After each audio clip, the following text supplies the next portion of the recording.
Hello, everybody. Welcome to this episode of the Gaia Education Glocalisers webinar series. My name is Giovanni Charlo. I'm the Academic and E-Learning Coordinator at Gaia Education. I'm very excited to bring you this webinar on how the concept of fair trade is being applied globally today. This webinar series is offered to build capacity in systems thinking design.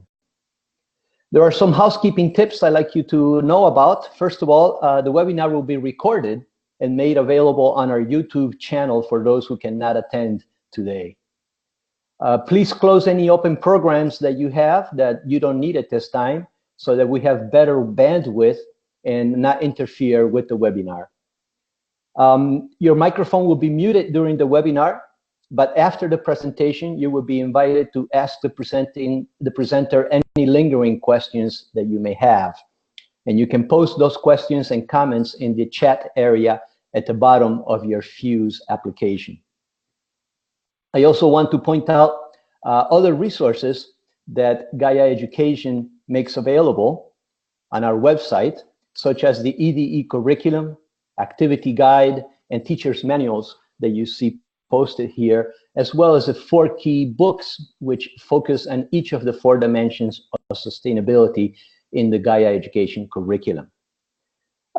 We also have the flashcards that we have designed to teach the implementation of the Sustainable Development Goals in multiple languages. As a matter of fact, they've been translated in 5 or 6 languages.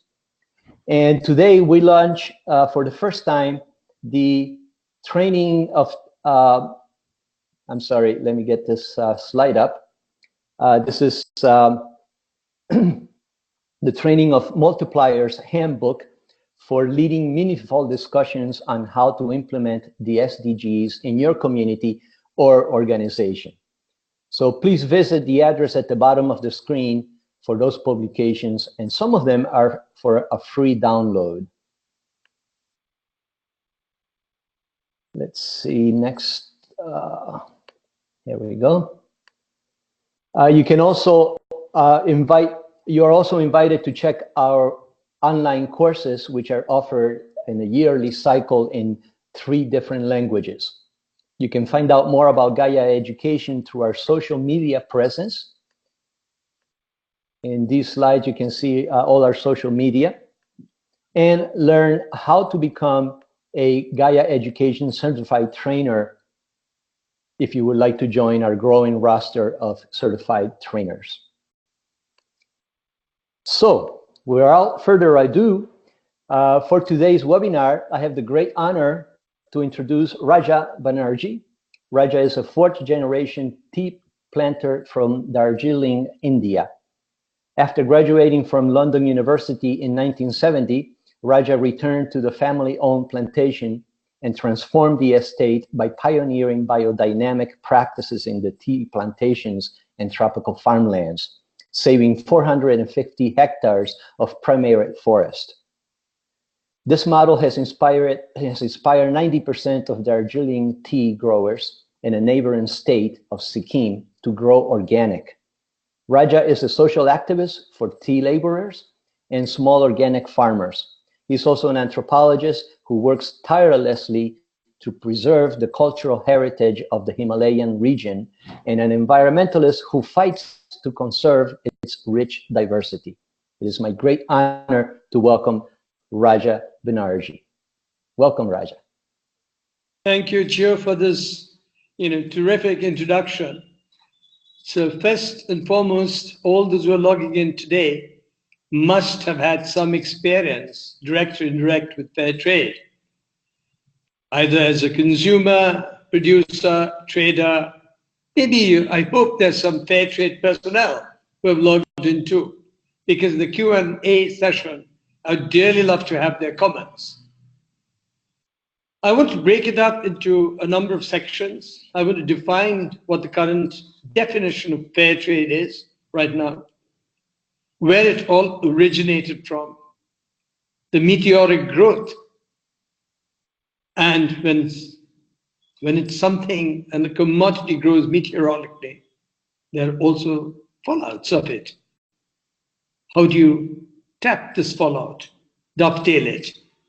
There is a tarnishing dilution of images that we'll discuss too, and the remedial measures. But let's start off with the definition of fair trade as it's thought of today. It all began with socially motivated individuals in many countries in Asia, Africa, Latin America, who perceived the need for fair marketing organizations which would provide assistance, advice, and support to disadvantaged small producers. Relationships were based on partnerships, dialogue, and transparency and respect. This bridge would enable the marginalized farmer in creating a self-respective grassroots entrepreneurial community. This was the objective for creating a modern-day Transfair brand.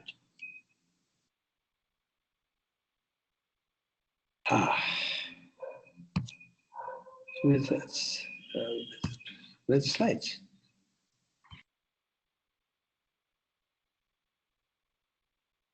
I can't get the slides. Can't I have a look? All invites, sorry.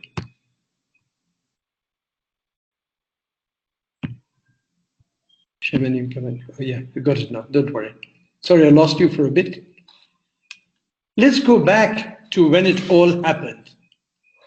The publication of Max Havelaar in 1859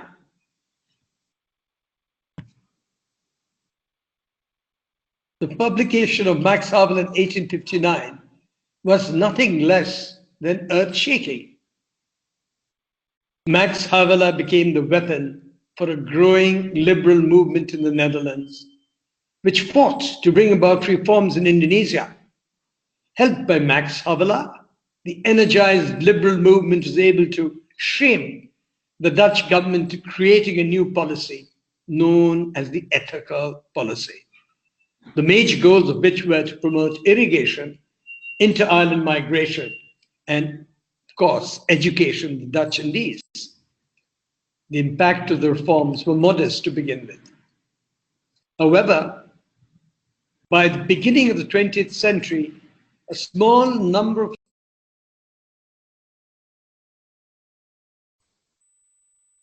one of them was Agus Salim, the man whose reading of Max Havelaar in school proved an awakening. He, along with other Indonesians educated in Dutch, fostered a movement for emancipation and freedom, which eventually led in the 1940s to full-scale revolution. The Indonesian Revolution not only gave birth to a new country, it also sparked the call for revolution in Africa, which in turn awakened ever more of the world's colonized peoples and signaled the end of European colonial domination. Perhaps in a sense, it could be no other way. To Multatuli, little-known Edward Dowes Dekker, whose work sparked this process, this world owes a great debt, as does fair trade. That is the birth of Max Havelaar. I'm just not getting it. Oh, God. Rajah, if you would like, I'll move the slides forward for you. I'll do this one. Here we go.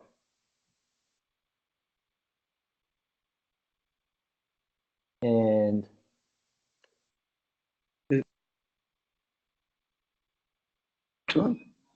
Let's how do you get this off the thing?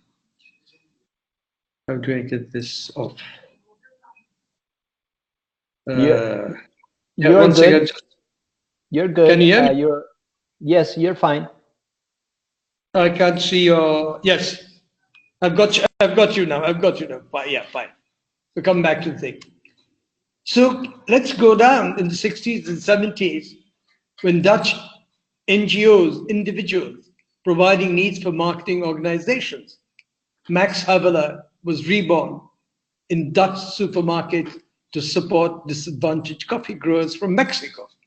The logo was simple, a guarantee with the legend, Max Havelaar, a sombrero of a coffee picker marginalized, hefting a bag of coffee beans. This was put in the supermarket in Holland, and by Jove, there was no stopping it thereafter. It just grew and grew and grew. By the end of 1980s, new commodities were needed, cocoa, banana, tea. But before we proceed any further, I'd like to showcase the phenomenal growth of fair trade under the label of Max Havelaar. The legend, which started in 1859, was born again 160 years later. Can we have the video, please? Okay, here comes the video. I just need to make sure it loads up, and here we go. Okay. Super.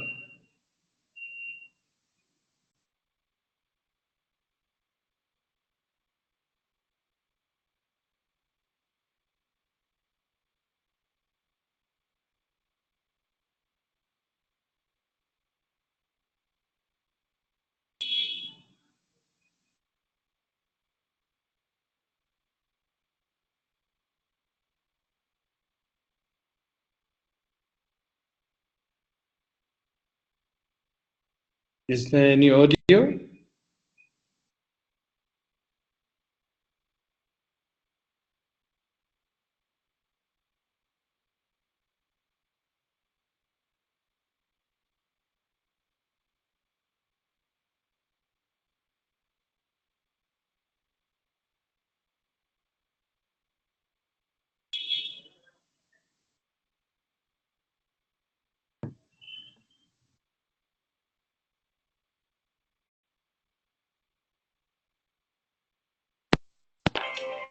You can find fair trade products in homes, cafes, restaurants, hotels, schools, universities, hospitals, offices, trains, and even aeroplanes. And over 60% of Dutch households purchase fair trade on a regular basis. All this to achieve better lives for over 1.3 million farmers and workers and their families in 70 developing countries. So overall, I've accomplished quite a few things already, and I'm proud of it. My name is Max Havelaar, and I'm 25 years old. You probably know me best for guaranteeing a fair price and additional premium payment for cooperatives and workers' groups. But my secret is this: I can't do it alone. It takes many farmers working together in cooperatives to grow profitable businesses and build thriving communities. Many organized workers to secure their rights. Many traders, many governments, many companies, and many citizens working together to create change. And the key to my secret? Unlocking the power of the many. With this in mind, I continue to strive for new growth, new potential, new ideas, and look forward to building, together with you, a fairer world.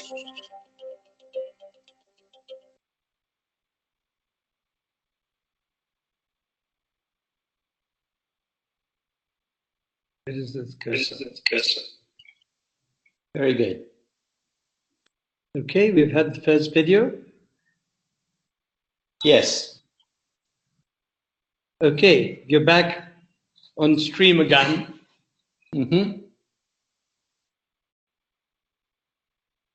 All commodities marketed by fair trade were primarily from disadvantaged, loosely knit small growers, excepting tea. Why was tea different? The tea popularity was actually fostered by the Brits way back in the 1830s. The East India Company smuggled all dope out of India, opium. And since it was contraband and forbidden to trade in Europe, it was illegally smuggled into China by secret codes against gold. The ships returning empty, were laden with tea as legal tender back to London, and a flourishing two-way trade ensued. The tea flourished, as did the East India Company. Unfortunately, at the height of its trading activities, the Boxer Wars intervened and smuggling stopped of opium. It was totally stopped. The answer to this was to keep the tea business alive. And they sent out, hired Robert Fortune, the most famous, successful botanist of the time. And he made a couple of trips throughout China. It titillates my imagination that an underpaid botanist with lots of enthusiasm and a sense of adventure traipsed up and down the Yangtze River, pirate infested, and came away with loads and loads of saplings and seeds all the way from Yunnan to Yunnan.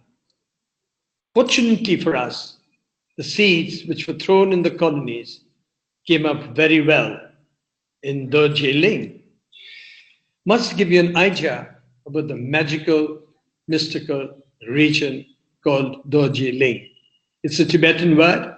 The Brits couldn't pronounce it and coined the phrase Darjeeling. Fair enough. Imagine the backdrop about 3,000 miles long of eternal snows with the highest peaks in the world, stretching from Afghanistan to Myanmar. Right in the center is the world's third highest peak, Kanchenjunga, another Tibetan word. It means the mountain of 5 hidden treasures. And according to Tibetan mythology, from the heart of Kanchenjunga, there resides Shambhala. And from Shambhala, a mythical horse called Chintamani would descend upon humanity with the 5 treasures on its back. Certainly, the first treasure is fair trade. Now, Darjeeling needs no other introduction, but how did the name come about? Fast-moving northwesterly winds from the Bay of Bengal, racing across the plains of Bengal, hits the Himalayan foothills to the chanting of Buddhist monks atop a mountaintop, Darjeeling.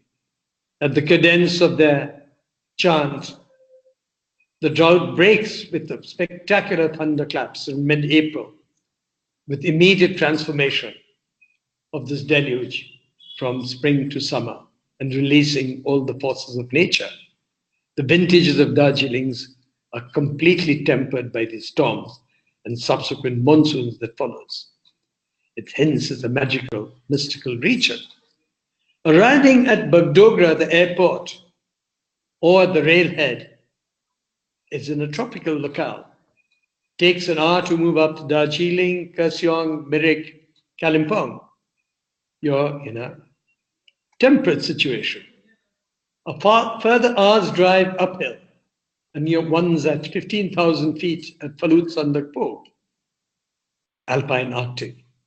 Nowhere in the world, in a drive of 2 or 3 hours, one traverses the 3 major climatic zones of the world. This actuates to a diversity of flora and fauna not possible in such a small biotope. And the tea is a surplus from it. Now, the history of Darjeeling tea was primary forests were allocated to entrepreneurs when tea drinking became popular in pre-Victorian England. Large chunks of forests were allocated mostly to British and German ministers of the church, actually. And they got the best lands.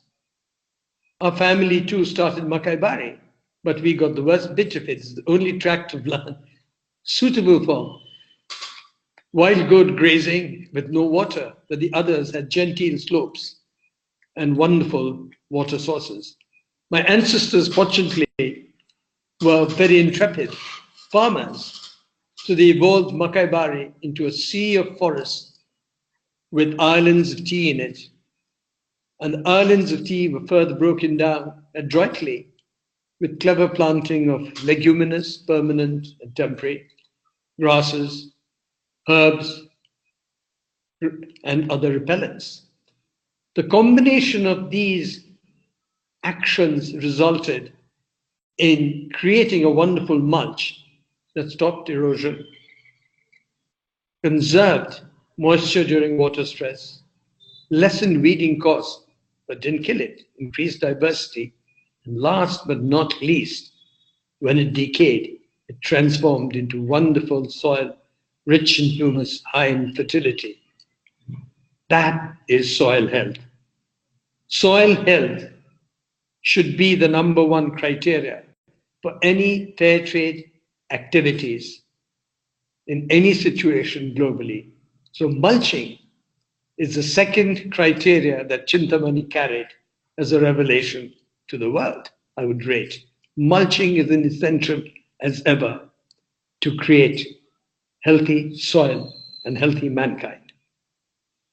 All of these backed up by supplying cows to the community. Now, one must understand during colonial times that all the tea estates were nothing but organized villages run by an absentee landlord, his appointee as manager, who functioned as an overlord, basically.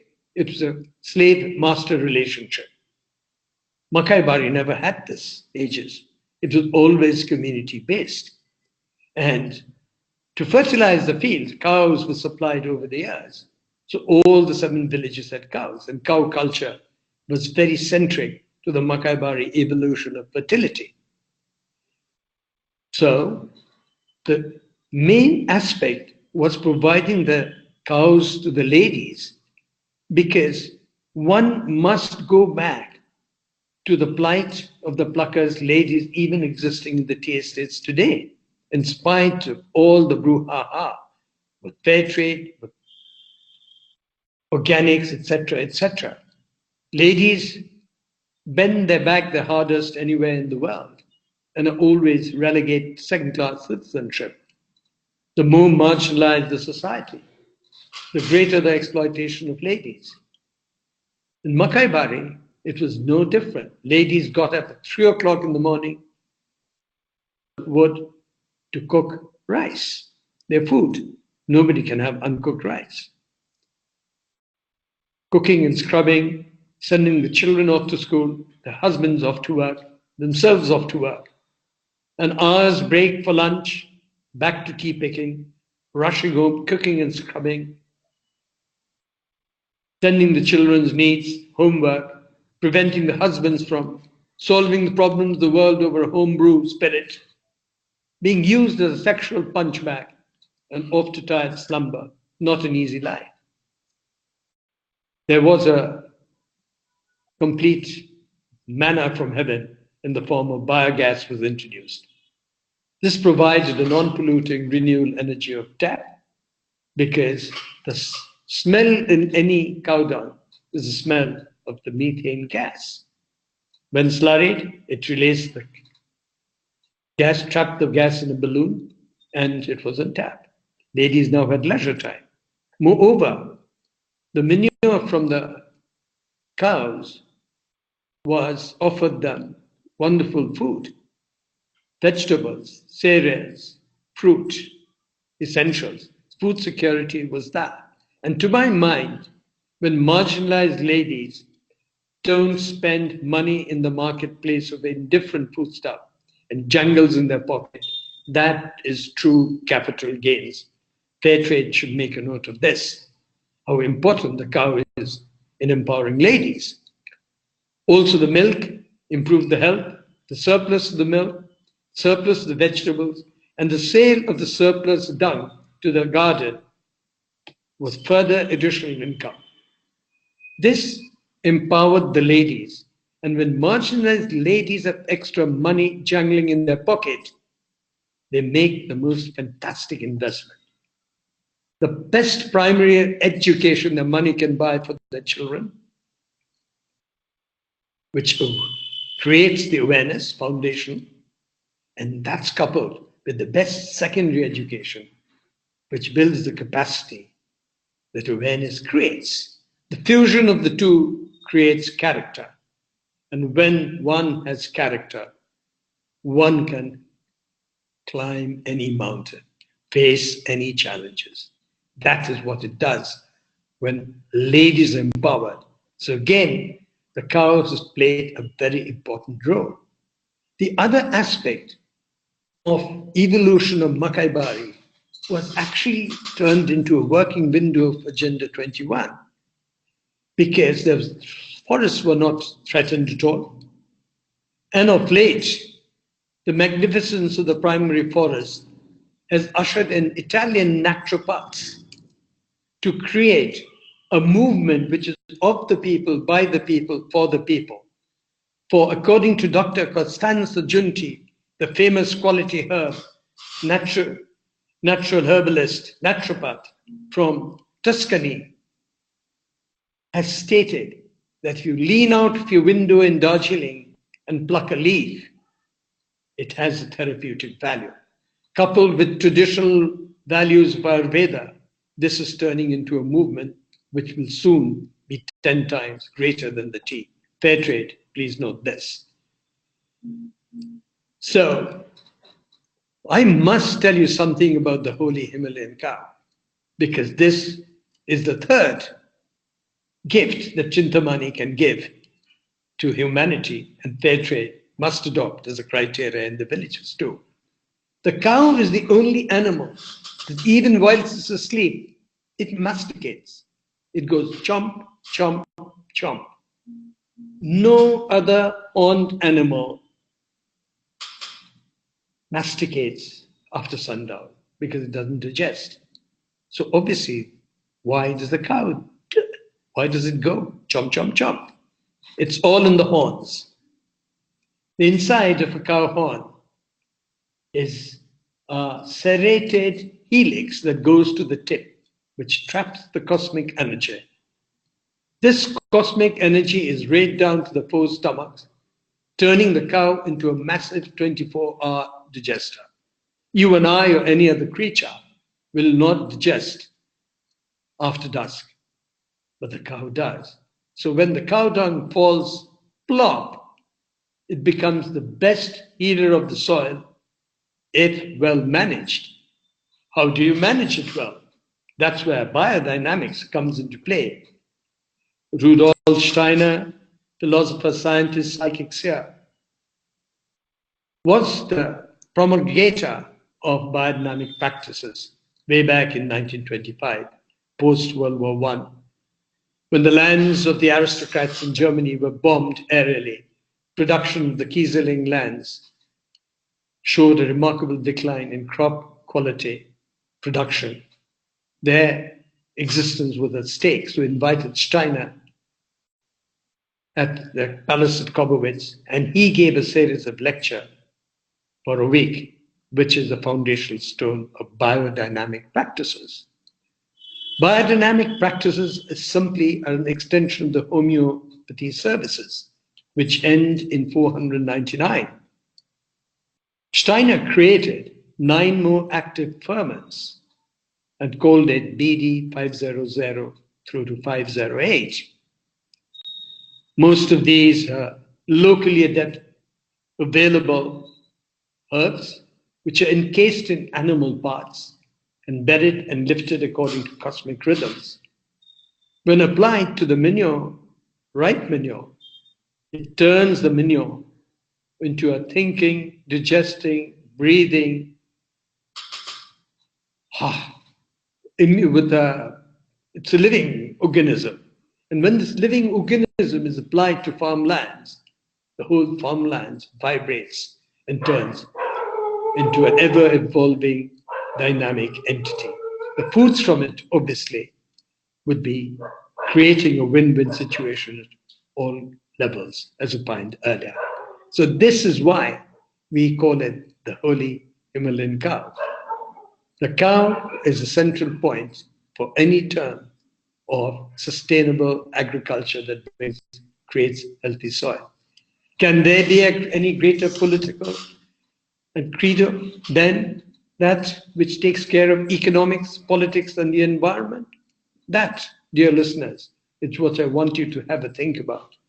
And that, all fair trade policymakers, please take note of it.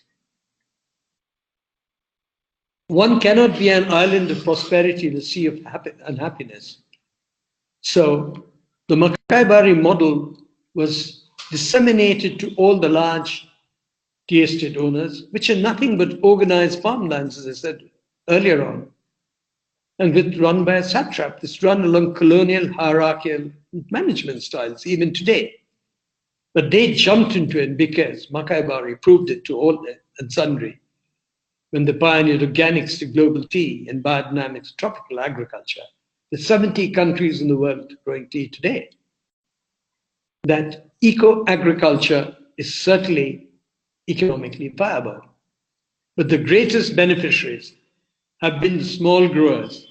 Makai Bari too, like Max Havelaar, was established in 1859 by my ancestors. And 160 years later, the small growers who benefited in the region of Darjeeling and North Bengal created a small film, and they called it Hamro Makai Bari. Isn't it strange that MH equates to Max Havelaar and Hamro Makai Bari equates to HM, just reversing it? Enjoy this video of what the small growers have to say. Okay, I will turn on the video now. Thank you. And Chai India, a partnership between Tazo, Mercy Corps and Darjeeling Earth Group, endeavors to improve the lives of community members living on tea estates and the neighboring communities in the Darjeeling Hills. Chai works to democratically identify and address common problems through a community mobilization process to improve the quality of life through health, economic development, and youth initiatives. The community mobilization process is fostered by a combination of economics, social, and infrastructure initiatives led by the community action groups. Makai Bari Chai initiative is really heartwarming because it has had its ups and downs, but I always contend that calm seas do not make good sailors. There have been plenty of choppy currents, undercurrents, overcurrents, by velocity winds, and of course, in the land of the thunderbolt, Dorje Lake, we have had thunderstorms too. But out of this, what has emerged is a very strong collaboration, a partnership that is an envy of most collaborators. There is a unique partnership where one of our collaborators is Makaibari Tea Company. And we've been working with Makaibari since 2005, early 2005. And we've undertaken a lot of programs where a major cost share has been borne by Makaibari.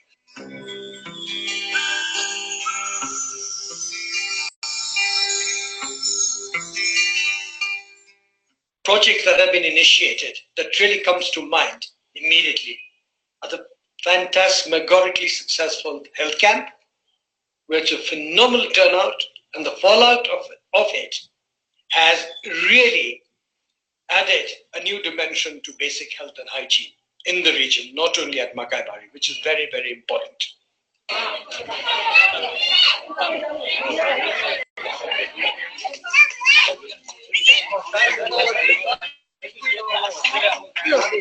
Medicine, learn for her.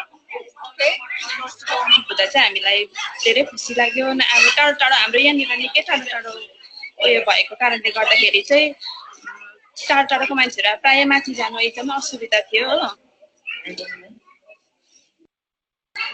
अब गाउँको आर्थिक अवस्थाहरू कमजोर भएको हुनाले कतिसँग doctor देखाउन नसक्ने र उहाँहरूको लागि सजिलोको लागि स्वास्थ्यको लागि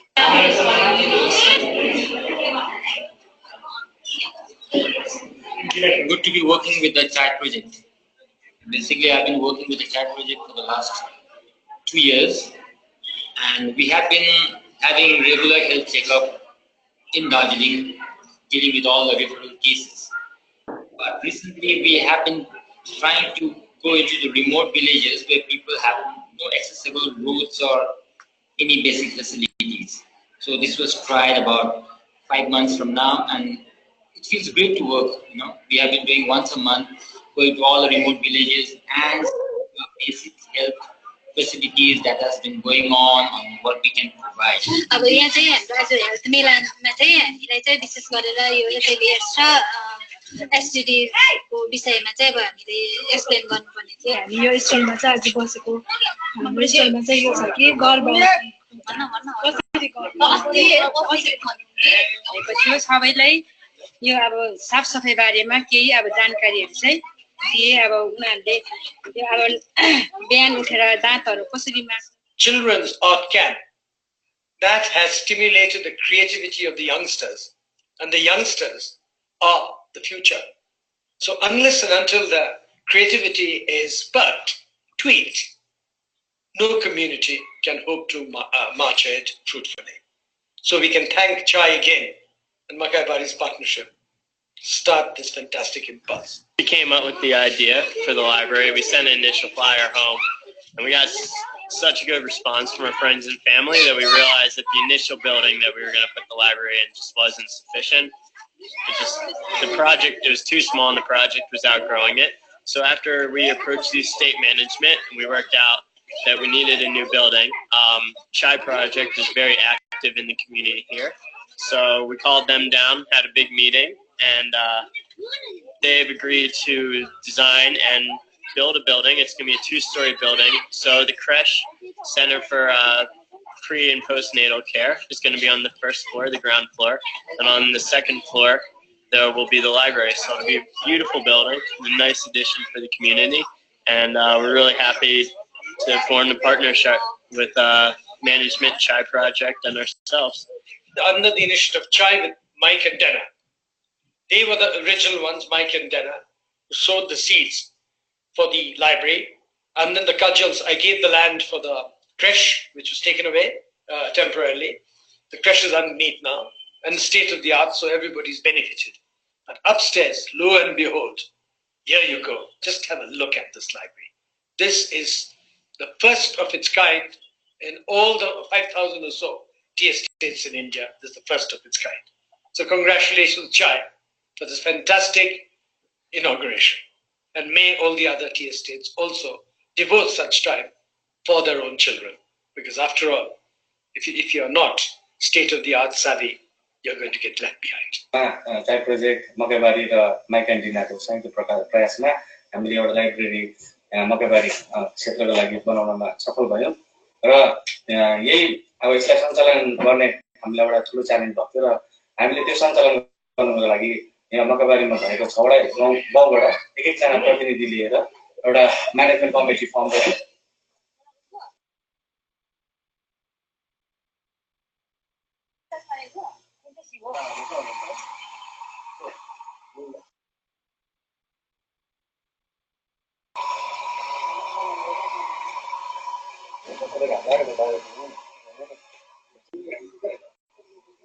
The Makai Bari packets are very well established.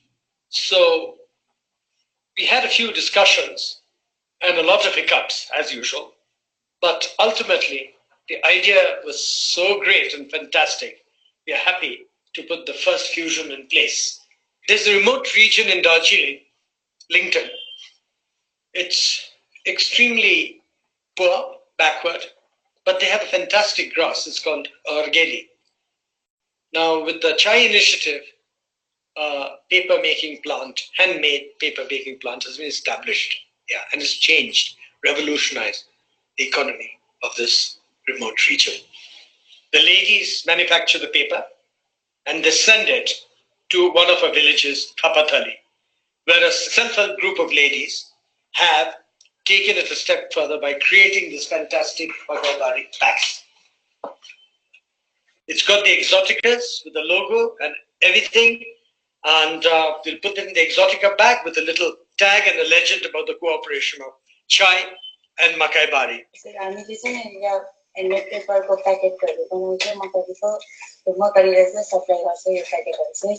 Out of nowhere, this has come out. This is the ultimate in using recycled, eco-friendly material from the region to create wealth and enterprise from the ground up.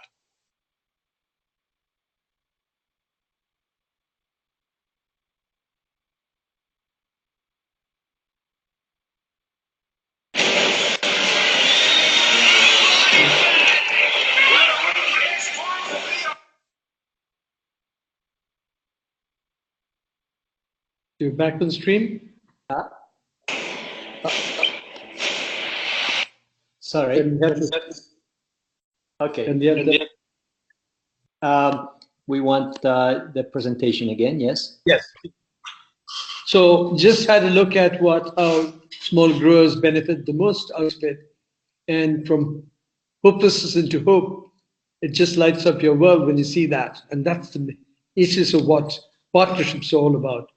And so I think that the diversity that is there, told about Costanza Giunti, but there are also things, material like orgeli, which comes from the environment. So if you're environment friendly in the region, in this magical region of diversity, that can be capped to its unlimited potential. So I think the fourth treasure that Chintamani can reveal to the world is the diversity of the Darjeeling region, the herbs. And now we move on to the incursions of fair trade into Makai Bari. Martin Kunz of Transfair Germany visited us because, as opined earlier, the tea was a Brit thing and there were very few small growers in the tea world itself. It was very well organized, the organized villages. So fair trade, Max Havana, or a quandary, they just couldn't find anybody till Martin stumbled upon Makai Bari. And he was amazed at the ongoing initiatives that were there, that had empowered the ladies, that had the use of biogas as a non-polluting renewable energy on tap, the use of manure as a source of sustainability, food security for the villagers, growing their own food through the dung, well-managed compost, and on and on and on. So he had no hesitation in certifying us instantly under fair trade, a Transfair Germany. And as it grew, the demand was so great, it just kept growing. He just added on more and more people, producers, following the Makai Bari practices as a criteria for other tea estates to join fair trade criteria. Like all other commodities, when it becomes mainstream, it needs a lot of policing. And this policing causes expensive audits, certification, inspections, and to keep the non-performers out, this bureaucracy is necessary, but it's an impossibility for the small growers then, because neither they have the wherewithal, the time, or the money to devote such time to such bureaucracy. So this is where, I think towards the end of 1990s, the beginning of this millennium, the fair trade started getting diluted and started benefiting the big boys only. So right now, if you look at the progression of fair trade, you'll find that if you look at the 2016 balance sheet, you'll find it's turned more or less into MNC. And there are a lot of controversial reports regarding the image of Transfair, of fair trade. FLO International is going down. Costs, assets are dwindling. Expenses are increasing. If you go into any city, London, Paris, Bonn, New York, and walk into fair trade offices, you'll find huge amount of paraphernalia and people who are running helter-skelter trying to put out the membership fees, organize the inspections, audits, etc. Can the small grower at all, because they are lost in this. So how do we abolish this? Now we'll talk about how to arrest this decline with a package of practices, bring it, stabilize it, and take fair trade to the next stable up. As far as I'm concerned, all miracles, simple solutions, and the answer is staring at us right in the face. The organic certification have done away with costly audits and certification fees, inspections, by having a system called the Participatory Guarantee System, PGS, where farmers certify themselves with peer group pressure, and it's a matter of honor. It works very well. I would strongly recommend fair trade to adopt this policy for all their sourcing of farmland? And more importantly, why can't all organically certified produce be instantly recognized as fair trade? I don't see the necessity of a dual certification. There should be reciprocity either way. And even if fair trade is dealing with conventional goods, they've had a long enough time now, in 25 years, to change all of this conventional people into organics. If not, throw them out of the fair trade list. And either they go organic or not.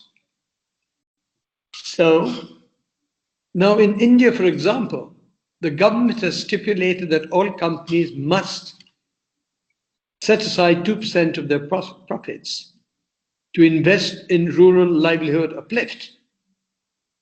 Fair trade is a big enough brand to lobby with this government, who in turn will also give them a list of the big boys who can invest, banks, public institutions. They'll be more than happy to be associated with fair trade.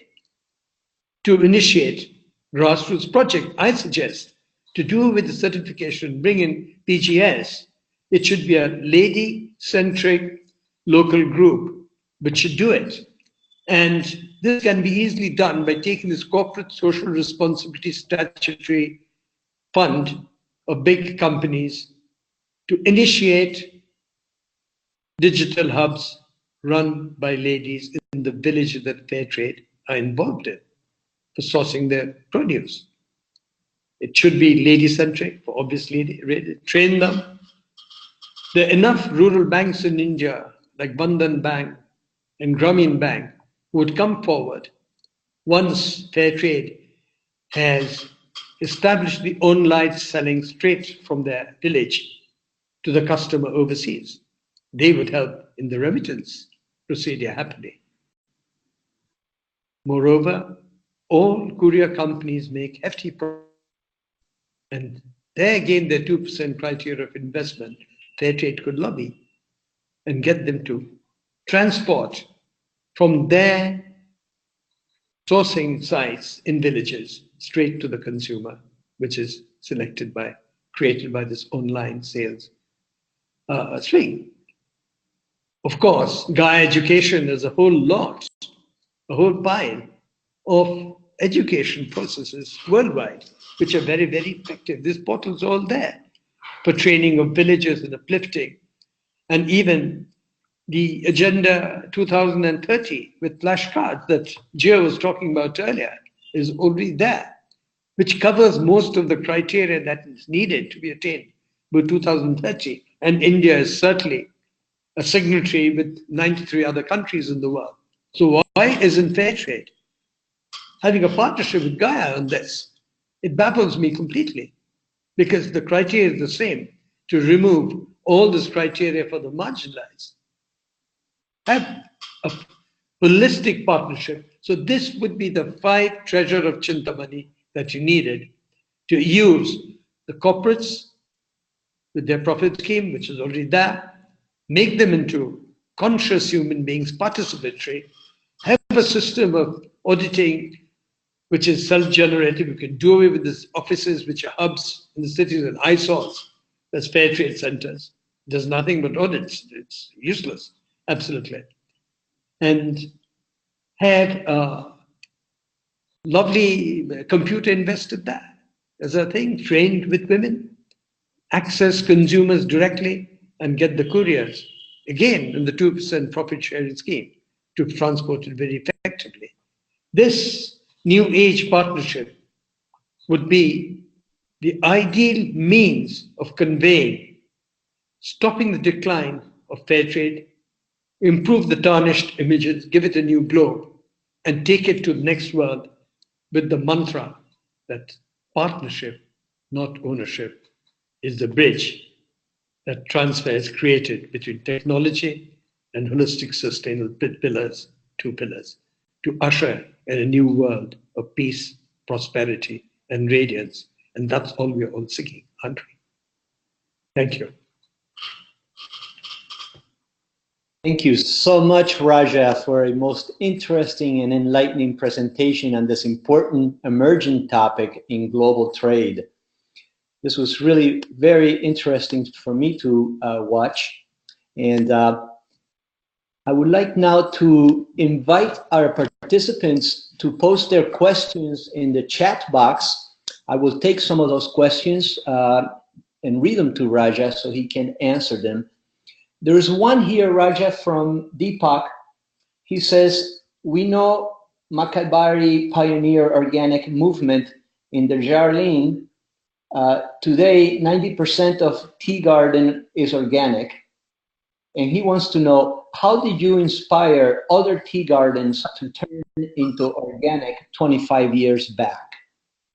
That's a tricky question to answer because all the other gardens are run by absentee landlords.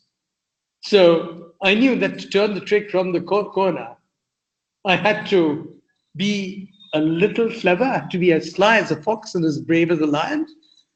So I circulated a little story that Rajah Banerjee was going around with a bad backache, not by falling off his horse, because everybody knows I'm an equestrian, by carrying his sackloads of gold to the bank, by selling his organic tea at fantastic rates. Soon the worsted tractor was knocking at my door.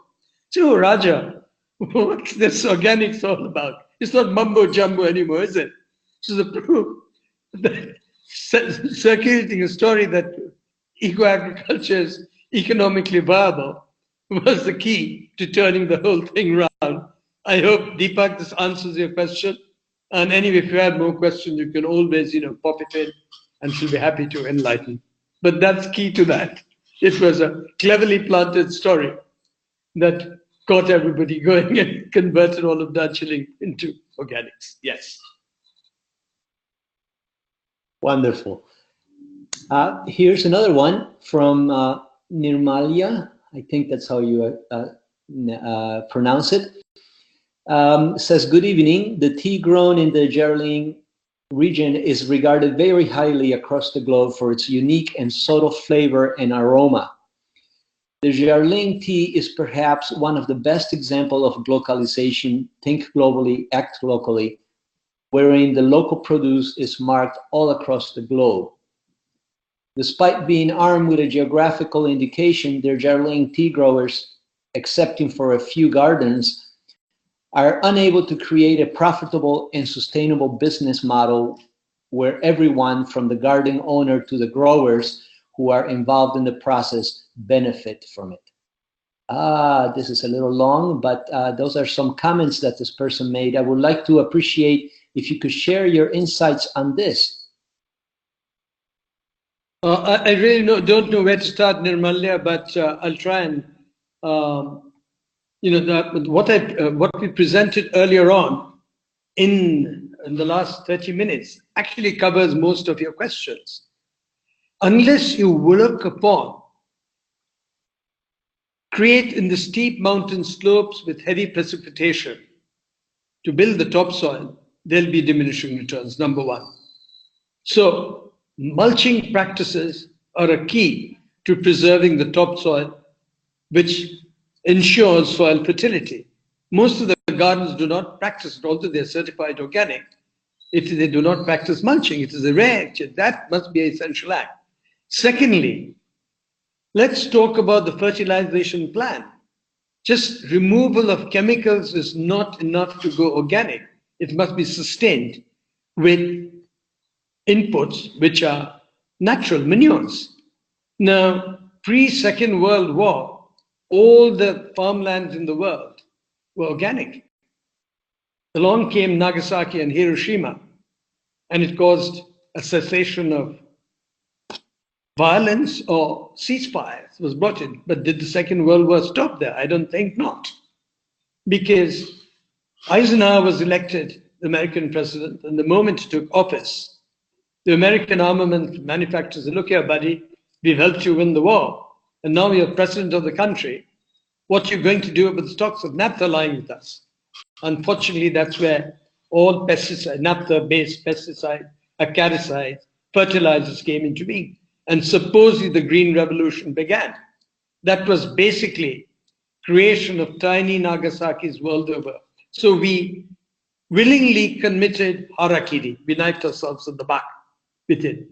So after 70 years of this practice, is it that easy to go back to organic? Because the wherewithal is gone. You have to create an infrastructure to create the cow dung base, the manure base. And that can only happen in a vast estate by making stakeholder partners, empowering the ladies. So ladies were given the cows. If ladies are given the cows, your source of manure is secure. The food security is ensured. The depletion of the topsoil is ensured. And if it's gone biodynamic, then your environment is also secure with the biomass, biogas coming into play. So Nirmalya, a whole package of practices are necessary. And fair trade can play a very big role because a lot of this garden is certified fair trade. But you're caught up in this bureaucratic exchange of whether you qualify or not, and you're getting a non-qualification of this, not compliant, and so on and so forth. It's beyond the small farmer. Look at the small farmers there. They love their land, they stay in the land, they have the cows, they practice it, and they make, they're really aware of the environment, not a large estate which is just certified organic and does not practice mulching, does not really manure the field because the wherewithal to acquire the fertilization plan goes awry. And these are the two basic things that really is giving you dwindling returns in the steep, beautiful slopes. And I'm afraid that unless we take stock of it and bite the bullet, there are no half measures to sustainability and ethics. I hope that answers your question, Nirmalya. Thanks again, Rajah. Thank you very much. I don't see any other questions, and we are now about an hour into the webinar, which is about the time we had allowed. Oh, hold on a minute. There's one more question here. It's from Raj, and it says, "Hi, Rajah. Is the Indian domestic market interested in fair trade certifications? And are you coming to the World Tea Expo?" Hi, Raj. Thanks for your little notes. I'm glad that you're back in Eugene and having a good time.